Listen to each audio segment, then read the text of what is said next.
बिस्मिल्लाहिर्रहमानिर्रहीम। अस्सलामु अलैकुम।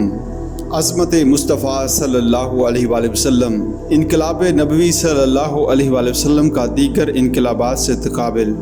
मोहम्मद रसूलुल्लाह सल्लल्लाहु अलैहि वसल्लम की असल अज़मत, जिसको हम बहैसियत इंसान समझ सकते हैं, जिसका लोहा आज पूरी दुनिया मान रही है और जिसका इंकशाफ पूरे आलम इंसानी पर हो चुका है, वो ये है कि आपने एक अजीम तरीन, गंभीर तरीन, जामे तरीन और हिमागिर तरीन इनकलाब बर्पा किया, और यह इनकलाब कम अज़ कम वक्त में बर्पा किया गया। इससे भी ज़्यादा नुमायाँ बात यह है कि इस इनकलाबी जदोजहद की इब्तिदा से लेकर इख्तिताम तक जितने मराहिल भी आए, हज़ूर सल्लल्लाहु अलैहि वसल्लम ने इसके हर मरहले पर क़यादत की ज़िम्मेदारी खुद अदा फरमाई। इस एतबार से तारीख़ इंसानी के दो इनकलाबात बहुत मशहूर हैं। इनकलाब फ़्रांस यकीनन एक बहुत बड़ा इनकलाब था। दुनिया से बादशाहत के खात्मे और जमहूरियत के दौर का आगाज़ इस इनकलाब फ़्रांस से हुआ, जो 225 बरस कबल की बात है। इनकलाब रूस यकीनन एक अजीम इनकलाब था, जो 1917 में आया। 17 बरस के अंदर अंदर इस इनकलाब की मौत वाक़ई हो गई। लेकिन खंडर बता रहे हैं अमारत अजीम थी। वो बड़े जोश व खरोश के साथ वजूद में आया था और बड़े जोश व खरोश के साथ फैलते हुए रूस से लातीनी अमेरिका तक जा पहुंचा। कितनी अजीम तोसी बिजली की सिसरात के साथ हुई।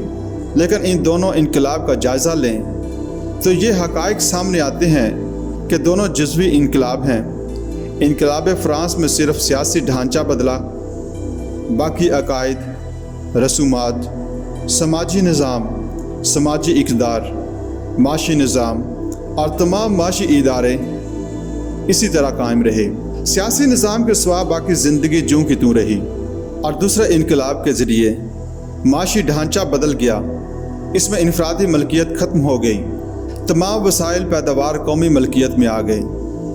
लेकिन मुकम्मल तब्दीली नहीं आई। जैसा कि आपको मालूम होगा कि वहाँ जैसे पहले क्रिश्चियन मौजूद थे, इसी तरह बाद में रहे। जो अकायद पहले थे वही बाद में रहे। समाजी इक़दार भी वहीं रही। सारा नक्शा जूं का तूं रहा। बस माशी इनकलाब आ गया। इसको पस मंज़र में रख कर देखिए, मोहम्मद अरबी सल्लल्लाहु अलैहि वसल्लम का लाया हुआ इनकलाब किस कदर जामे और गंभीर तरीन था। यहाँ आप खुर्दबीन लगा कर देख लीजिए, क्या कोई ऐसी चीज़ है जो साबका हालत में बाकी रह गई? जवाब नफ़ी में मिलेगा। अकायद व नज़रियात बदल गए, शख्सियतें बदल गईं, इखलाक बदल गए, इनके शब रोज़ के अंदाज़ बदल गए, सुबह शाम बदल गए, नशिस्त व बर्खास्त के अंदाज़ बदल गए।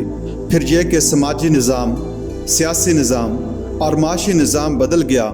वो कौम जिसमें पढ़े लिखे लोग बमुश्किल उंगलियों पर गिने जा सकते थे, वो आलूम के मौजद बन गए, दुनिया के उस्ताद बन गए। उन्होंने मशरक़ व मगरब के आलूम हिंदो यूनान से लिए और इन्हें तरक्की देकर पूरे आलम में फैला दिए। आप सल्लल्लाहु अलैहि वसल्लम का इनकलाब हिमागिर तरीन, जामे तरीन और अजीम तरीन इनकलाब था। इनकलाब मोहम्मदी सल्लल्लाहु अलैहि वसल्लम के मुकाबले में इनकलाब रूस और इनकलाब फ़्रांस की क्या हैसियत है? फ़्रांस और रूस के इनकलाब, बल्कि दुनिया के दूसरे तमाम इनकलाबात के अंदर ये चीज़ कदर मुश्तरक है कि फ़िक्र देने वाले और दावत का आगाज़ करने वाले कुछ और लोग थे, लेकिन वो सिर्फ़ कलमकार और मुसन्निफ़ थे। वो मर्द मैदान नहीं थे। वो इनकलाब के अमली जदोजहद में सामने नहीं आए। ना उन्होंने खुद आगे बढ़कर कोई इनकलाबी जमात बनाई, ना आगे बढ़कर इनकलाबी जदोजहद की क़यादत की। वो तो सिर्फ पीपल ऑफ द डेस्क थे। इनकलाब कुछ और लोगों के ज़ेर क़यादत व ज़ेर रहनुमाई वजूद में आया, क्योंकि इनकलाबी फ़िक्र फराहम करने वाले मैदान के आदमी थे ही नहीं। यही वजह है कि इनकलाब फ़्रांस बड़ा खूनी इनकलाब कहलाता है, क्योंकि क़यादत कोई नहीं थी। वो तो एक फ़िक्र था जो फैल गया और इसने लोगों में जोश व खरोश पैदा कर दिया, और फिर अचानक वो लावा फट पड़ा। चूँकि कोई तंजीम नहीं थी, कोई क़यादत नहीं थी, लिहाजा इंतहाई खूनी इनकलाब आया। रूस के इनकलाब की बुनियाद داس کیپٹل نامی کتاب بنی جو کارل مارکس اور اینجلس نے مشترکہ طور پر لکھی۔ اندازہ کریں یہ کتاب کتنے ٹھوس دلائل پر مبنی ہوگی کہ اس نے کس طرح انسانی ذہن کو اپنی گرفت میں لیا اور کس طرح ساری تعبیرات کو بدل کر رکھ دیا۔ اس کتاب میں پوری حیات انسانی کی خالصتاً مادی تعبیر کی گئی ہے اور مذہب و روحانیت کی بالکل نفی کی گئی ہے، لیکن اس کتاب کے دلائل نے لوگوں کو اس طرح اپنی گرفت میں لے کر انہیں متحرک کیا، لوگ جانے تک دینے کو تیار ہو گئے اور انقلاب برپا کر دیا۔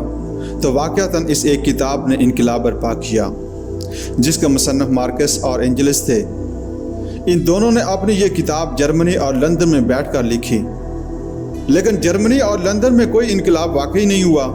پھر یہ دونوں مصنف اپنی زندگی میں، اپنی قیادت اور سرکردگی میں کسی ایک گاؤں میں بھی انقلاب برپا نہیں کر سکے۔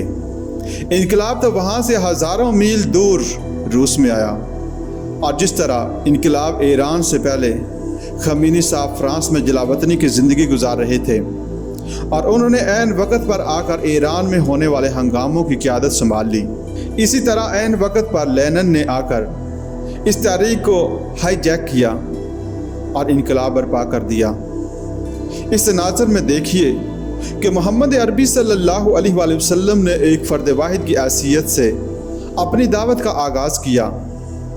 آپ صلی اللہ علیہ وآلہ وسلم ہی فکر دینے والے تھے، آپ ہی دعوت دینے والے تھے، آپ ہی مکے کی گلیوں میں گھوم پھر کر تبلیغ کر رہے تھے۔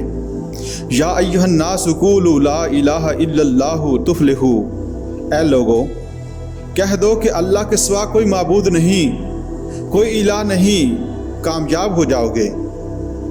آپ صلی اللہ علیہ وآلہ وسلم ہی ہیں جو کبھی اپنے رشتہ داروں کو جمع کر کے ان کے سامنے دعوت پیش کر رہے ہیں، اور کبھی کوئی صفا پر کھڑے ہو کر بلند آواز سے پکارتے ہوئے لوگوں کو جمع کرتے ہیں اور دعوت پیش کرتے ہیں۔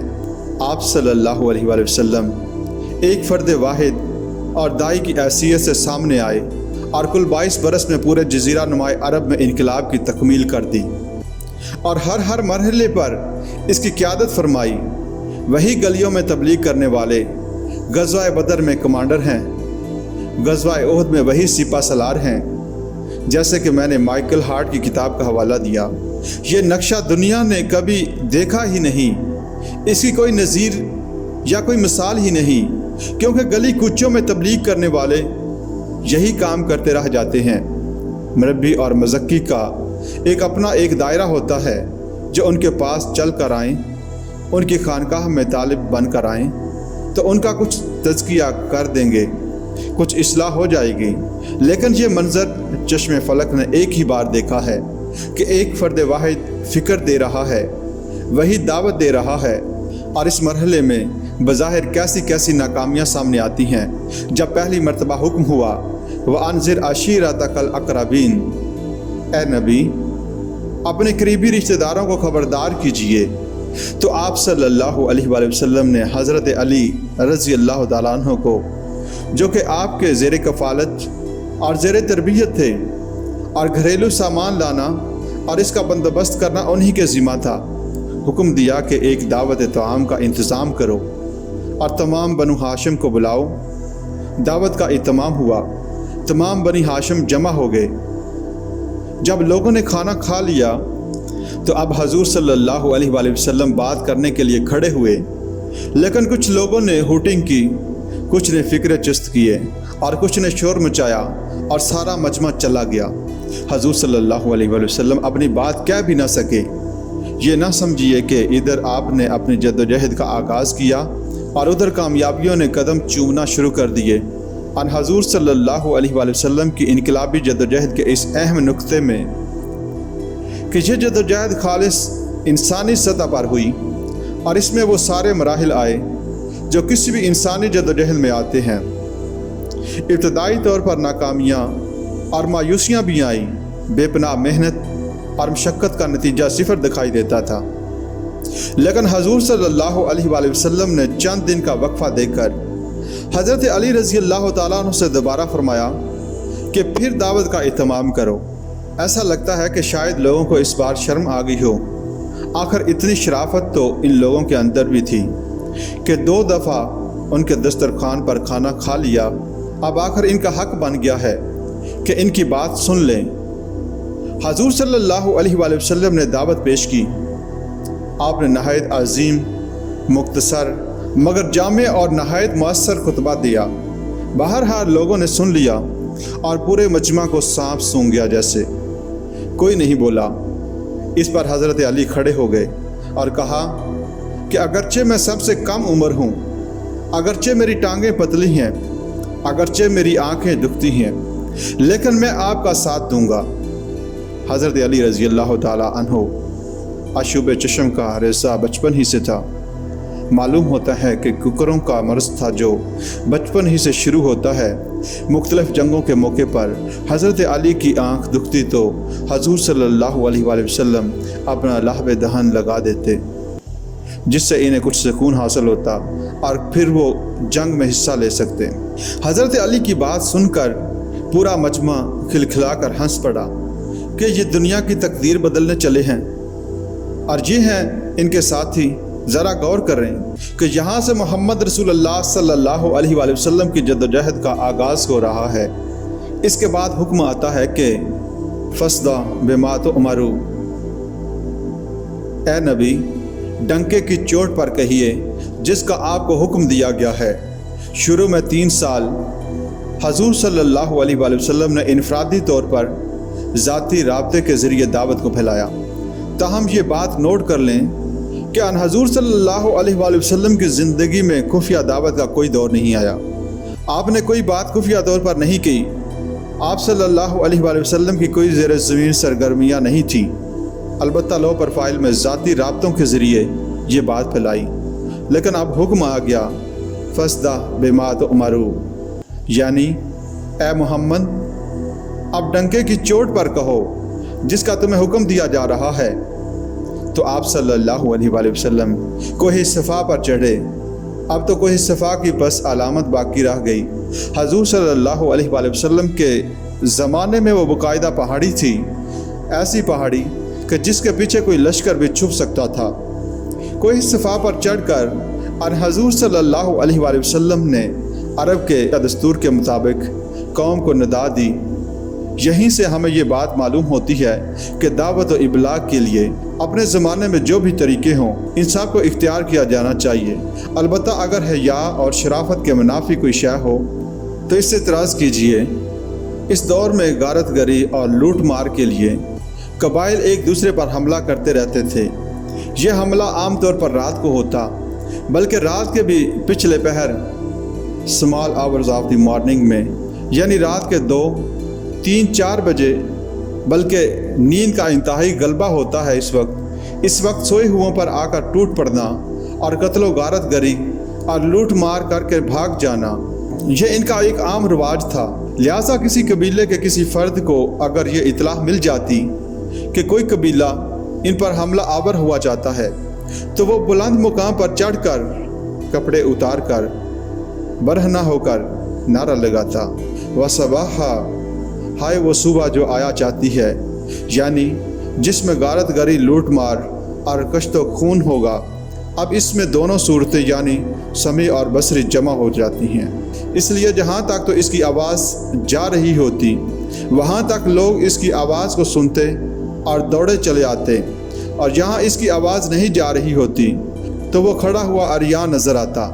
इसलिए उसे नज़ीर अरियां कहा जाता था, यानी वो खबरदार करने वाला, मुतनब्बे करने वाला, जो बिल्कुल नंगा होकर हजूर सल्लल्लाहु अलैहि वसल्लम ने भी कौम को आगाह करने के लिए यही तरीका इख्तियार किया और कोहे सफ़ा पर चढ़ गए।